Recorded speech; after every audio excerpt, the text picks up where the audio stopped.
les lasses! Aujourd'hui, petite vidéo de biochimie pour vous présenter le cycle de Krebs et la chaîne respiratoire qui sont deux grandes parties du métabolisme des glucides.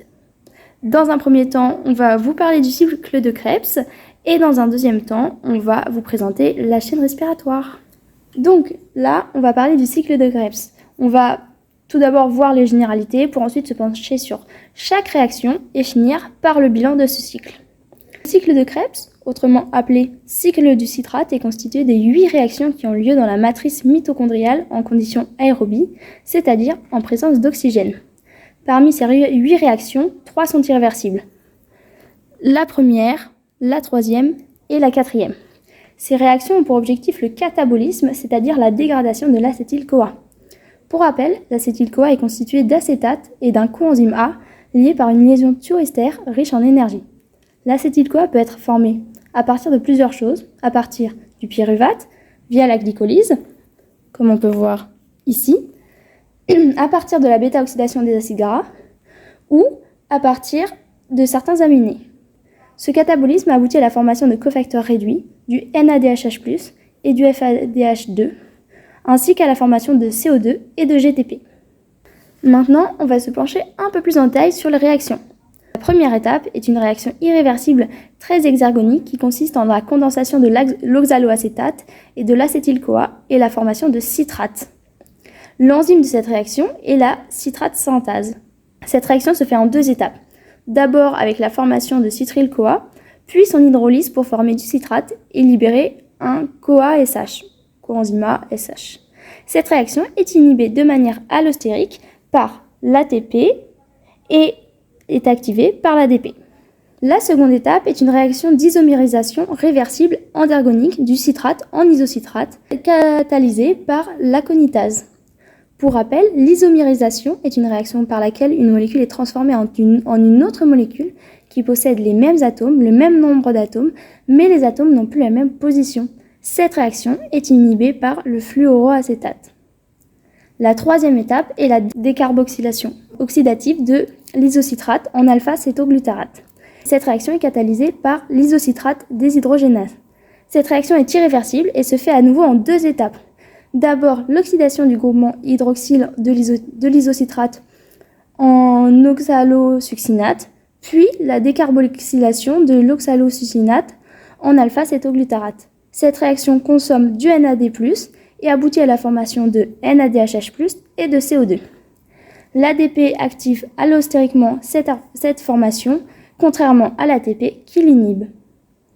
La quatrième étape est la décarboxylation oxydative de l'alpha-cétoglutarate en succinyl-CoA, catalysée par l'alpha-cétoglutarate déshydrogénase. L'alpha-cétoglutarate déshydrogénase est un complexe enzymatique analogue à la pyruvate déshydrogénase qui a 3 activités enzymatiques. L'alpha-cétoglutarate subit une décarboxylation et perd sa fonction acide carboxylique sous forme de CO2 et les électrons sont transférés sur le NAD+, par oxydation pour former du NADHH+. Cette réaction consomme un CoA-SH et un NAD+, et aboutit à la formation d'un NADHH+, et de CO2. L'alpha-cétoglutarate déshydrogénase est inhibé par le NADHH+, et par le succinyl-CoA, le produit final de la réaction. Cette réaction est irréversible. La 5e étape est la transformation réversible du succinyl-CoA en succinate catalysée par la succinyl-CoA synthétase, aussi appelée succinate thiokinase. Il y a d'abord formation de succinylphosphate à partir de succinyl-CoA. Le succinylphosphate va ensuite permettre la formation de GTP et de succinate. Cette réaction consomme du GDP et aboutit à la formation de GDP et de CoA-SH. La 6e étape est la transformation du succinate en fumarate par la succinate déshydrogénase. Les électrons de l'oxydation du succinate sont transférés sur le FAD+, pour former du FADH2 et du fumarate. Cette réaction est inhibée par le malonate, un inhibiteur compétitif de l'enzyme. La 7e étape est la transformation du fumarate en malate, catalysée par la fumarase, aussi appelée fumarate hydratase. Cette réaction consiste en l'hydratation, autrement dit l'ajout d'une molécule d'eau sur la double liaison carbone-carbone du fumarate. Cette réaction aboutit à la formation de L-malate, c'est-à-dire que la molécule d'oxygène se trouve sur la gauche en représentation de Fischer. La dernière et 8e étape est la transformation du malate en oxaloacétate catalysé par la malate déshydrogénase. Cette étape consiste en l'oxydation de la fonction alcool précédemment ajoutée, transformée en fonction cétone, c'est-à-dire une double liaison carbone-oxygène, ainsi que la réduction du NAD+, en NADH+. Une fois ces 8 réactions faites, le cycle peut recommencer. Une fois toutes ces réactions expliquées, on peut passer au bilan. En tout, pour l'oxydation complète d'un acétyl-CoA, un cycle aura consommé 2 H2O, 1 GDP, ici, 3 NAD+, et 1 FAD. Il aura produit 2 CO2, 1 GTP, 3 NADH+, ainsi qu'un FADH2. Le NADH+ et le FADH2 seront ensuite oxydés au niveau de la chaîne respiratoire et permettront la production d'ATP. Une molécule de NADH+ permet la production de 3 molécules d'ATP, alors qu'une molécule de FADH2 permet la production de 2 molécules d'ATP. Enfin, le transfert d'énergie du GTP sur l'ADP permet de former une molécule d'ATP. Au total, un cycle permettra de former 12 molécules d'ATP, car 3 molécules de NADH+ fois 3 ATP, plus une molécule de GTP qui formera un ATP, et une molécule de FADH2 fois 2 ATP, cela nous fait 12 ATP.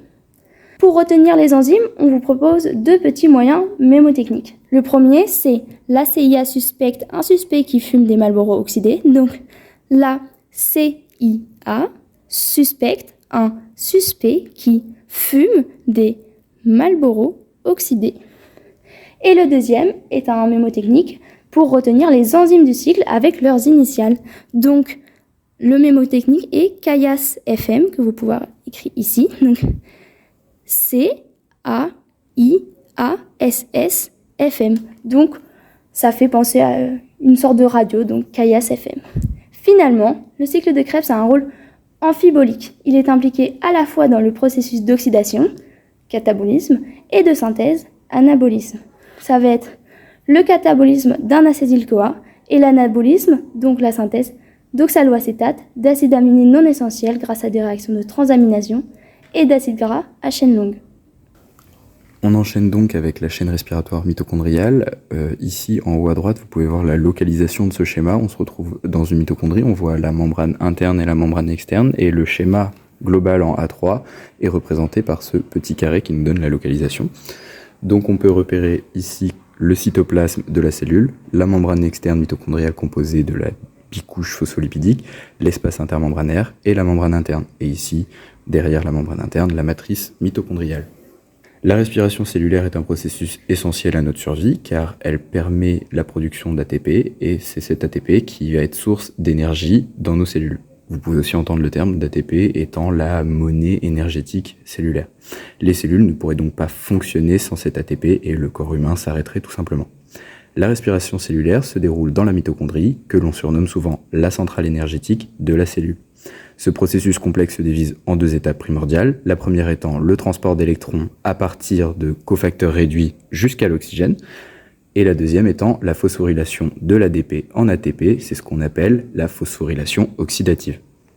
La chaîne respiratoire est un ensemble de complexes protéiques situés dans la membrane interne de la mitochondrie. Il y en a 4 complexes principaux et 2 transporteurs d'électrons mobiles qu'on appelle l'ubiquinone, ici que j'ai appelé CoQ, coenzyme Q, et le cytochrome C qui est juste ici.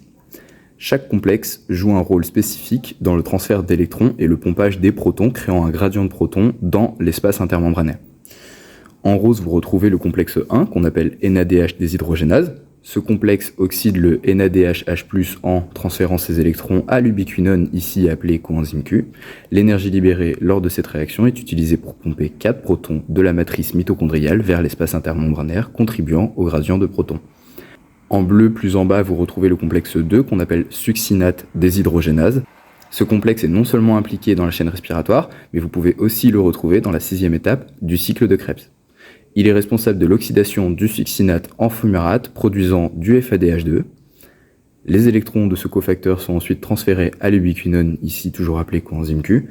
Contrairement au complexe 1, ce complexe ne pompe pas de protons car la réaction ne libère pas assez d'énergie pour cela. Ce lien avec le cycle de Krebs permet de connecter le métabolisme central de la cellule avec la chaîne respiratoire mitochondriale. Dans un bleu un peu plus clair, vous retrouvez le complexe 3 qu'on appelle ubiquinol cytochrome C réductase. Il permet le transfert des électrons de l'ubiquinone au cytochrome C. L'énergie libérée par ce transfert est utilisée pour pomper 2 fois 2 protons vers l'espace intermembranaire, renforçant le gradient de protons créé par le complexe 1. Puis, vous retrouvez le complexe 4, ici dans un violet un peu bleu, qu'on appelle cytochrome C oxydase. Ce complexe transfère les électrons du cytochrome C à l'oxygène, l'oxygène servant ici d'accepteur final en électrons pour former de l'eau. Ce processus libère de l'énergie, permettant encore une fois de pomper 2 protons vers l'espace intermembranaire. La première question qu'on peut se poser, c'est comment les complexes 1, 3 et 4 pompent les protons.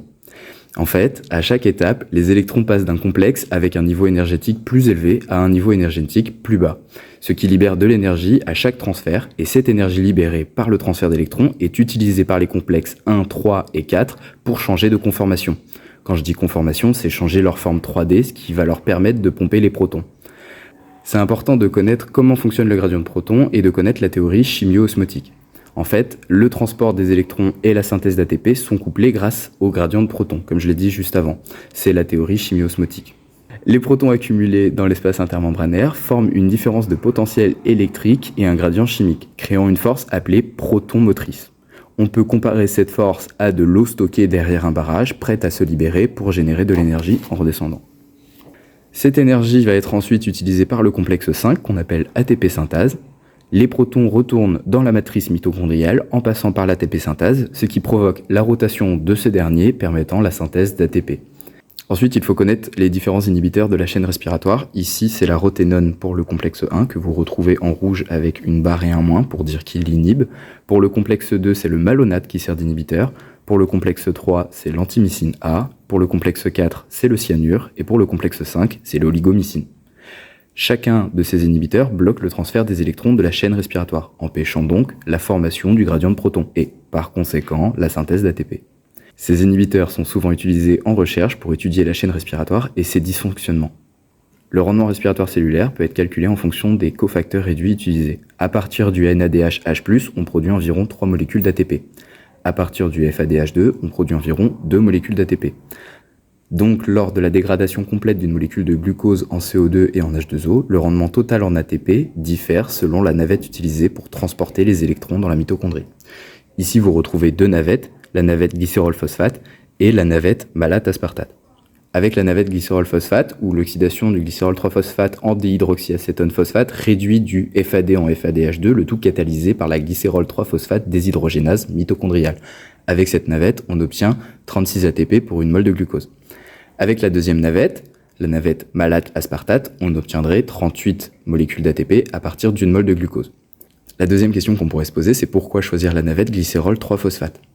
La navette glycérol 3-phosphate est plus simple et plus rapide, car elle implique une étape de transfert direct des électrons vers le FAD mitochondrial pour produire du FADH2, qui entre directement dans la chaîne respiratoire au niveau du complexe 3. En comparaison, la navette malate-aspartate nécessite plusieurs étapes, impliquant des cycles de conversion entre le malate et l'aspartate, ce qui la rend donc beaucoup plus lente. C'est donc super important de comprendre ce mécanisme, car dans certains types de cellules, comme les cellules musculaires en activité ou les neurones, elles ont besoin d'énergie rapidement, et donc la rapidité de la navette glycérol 3-phosphate peut compenser son rendement énergétique qui sera légèrement inférieur. Pour conclure, la chaîne respiratoire cellulaire est donc un processus complexe mais extrêmement efficace qui permet à nos cellules de transférer l'énergie chimique des nutriments en ATP. C'est donc indispensable pour toutes les activités cellulaires. Comprendre chaque étape de cette chaîne respiratoire est crucial pour appréhender les bases de la physiologie humaine. Cela sera également utile dans la compréhension de certaines pathologies, où des dysfonctionnements mitochondriaux peuvent avoir des conséquences graves. Voilà, j'espère que cette vidéo vous a permis de mieux comprendre votre cycle de Krebs et la chaîne respiratoire mitochondriale. Si vous avez des questions, posez-les en commentaire et on essaiera d'y répondre. On vous souhaite donc bon courage dans vos révisions et dans vos partiels.